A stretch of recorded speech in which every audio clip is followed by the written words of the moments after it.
बिहार विधानसभा चुनाव को देखते हुए राजनीतिक रूप से बिहार बहुत जागरूक राज्य है, लेकिन यहाँ की राजनीति समाज की जटिलताओं में उलझी हुई है। इसी कारण यहाँ के दोनों बड़े दल तीसरे नंबर की पार्टी के सहयोगी बने हुए हैं। 3 दशक पहले जब लालू प्रसाद यादव पर भ्रष्टाचार, जंगल राज और वंशवाद के आरोप लगे थे, तब नीतीश कुमार ने जनता दल से अलग होकर पार्टी बनाई थी।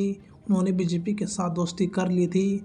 2005 में लालू राबड़ी शासन को हटाकर वह बिहार के मुख्यमंत्री बने थे। अगर जीतन राम मांझी को मुख्यमंत्री बनाने को छोड़ दे तो पिछले करीब 2 दशकों से बिहार की सत्ता नीतीश के हाथों में रही है।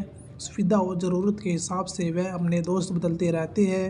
हर रिश्ते में शर्त यही रहती है कि सीएम पद बरकरार रहे। विधानसभा चुनाव करीब है तो फिर से उनके पाला बदलने और वंशवाद की राजनीति अपनाने की अटकलें जोरों पर है। लालू और तेजस्वी यादव जब तक नीतीश के प्रति प्रेम का इजहार करते रहते हैं, वहीं बीजेपी यह तो कहती है कि विधानसभा चुनाव नीतीश के नेतृत्व में लड़ा जाएगा। लेकिन मुख्यमंत्री के सवाल पर केंद्रीय गृह मंत्री अमित शाह का जवाब रहा तो फैसले पार्टी का संसदीय बोर्ड तय करता है।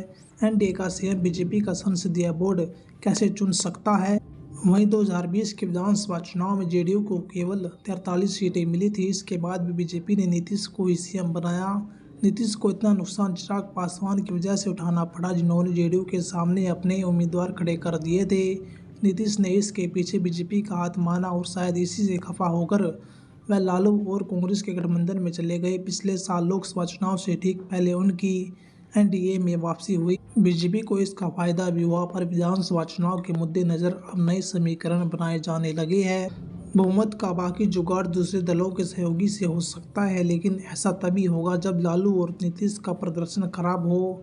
अगर बीजेपी ज़्यादा सीटों के आधार पर अपना सीएम बनाना चाहेगी तो नीतीश शायद ही डिप्टी सीएम पद के लिए तैयार होंगे।